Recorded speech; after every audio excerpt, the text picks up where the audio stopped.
నమస్తే, నేను మీ నగేష్. రాష్ట్రంలో అసెంబ్లీ ఎన్నికలు అయ్యాయి. తెలుగుదేశం, జనసేన, బీజేపీ పార్టీల కూటమి అధికారంలోకి వచ్చింది. అధికారం చేపడుతూనే వీలైనంత త్వరలో నామినేటెడ్ పదవులు ఇస్తామని చెప్పేసి ముఖ్యమంత్రి చంద్రబాబు నాయుడు ఒక ప్రకటన చేశారు. దాంతో ఏమైందంటే, గత 5 సంవత్సరాలుగా పార్టీ కోసం కష్టపడి పార్టీ అధికారంలోకి వస్తూనే తమకు ఒక గుర్తింపు వస్తుందని ఆశగా ఎదురు చూస్తున్న నాయకులు ఇప్పుడు కాస్త నిరాశకు గురైన వాతావరణం కనిపిస్తోంది. పార్టీ అధికారంలోకి వచ్చి 100 రోజులు దాటిపోయింది. తమకు గుర్తింపు త్వరలోనే వస్తుంది, పదవులు లభిస్తాయనుకొని ఆశపడుతున్న నాయకులకు విజయవాడ, విశాఖపట్నం, అలాగే తూర్పు, పశ్చిమ గోదావరి జిల్లాల్లో ఇటీవల వచ్చిన వరదలు, కురిసిన భారీ అతి భారీ వర్షాలు నాయకుల ఈ పదవుల ఆశలను వరదల్లో ముంచెత్తినట్లుగా మనం భావించవచ్చు.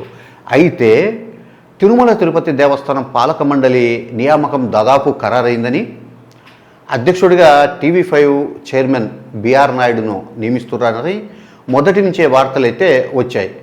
ఇందుకు సంబంధించి ఒక పత్రికాధిపతి అభ్యంతరం వ్యక్తం చేయడంతో బిఆర్ నాయుడు నియామకం నిలిచిపోయిందని కూడా ఒక వర్గం ప్రచారం చేస్తూ ఉంది.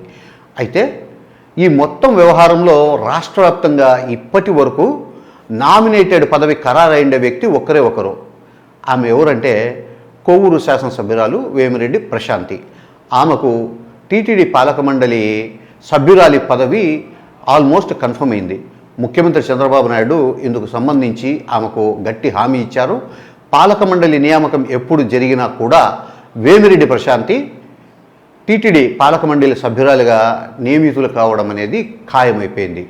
మిగిలిన వారంతా ఈ నామినేటెడ్ పదవుల పందారం వరదల్లో కొట్టుకొని పోయిందా, ఈ మొత్తం వ్యవహారం నుంచి పార్టీ ప్రభుత్వం బయటపడడానికి ఇంకో 2-3 నెలలు పడుతుంది, ముఖ్యమంత్రి చంద్రబాబు నాయుడు ఈ వరదల వ్యవహారంతోనే నామినేటెడ్ పదవుల పందారాన్ని ఇంకో 2-3 నెలల పాటు పొడిగిస్తారని ఒక రకమైన నిరాశలో పడిపోయారు.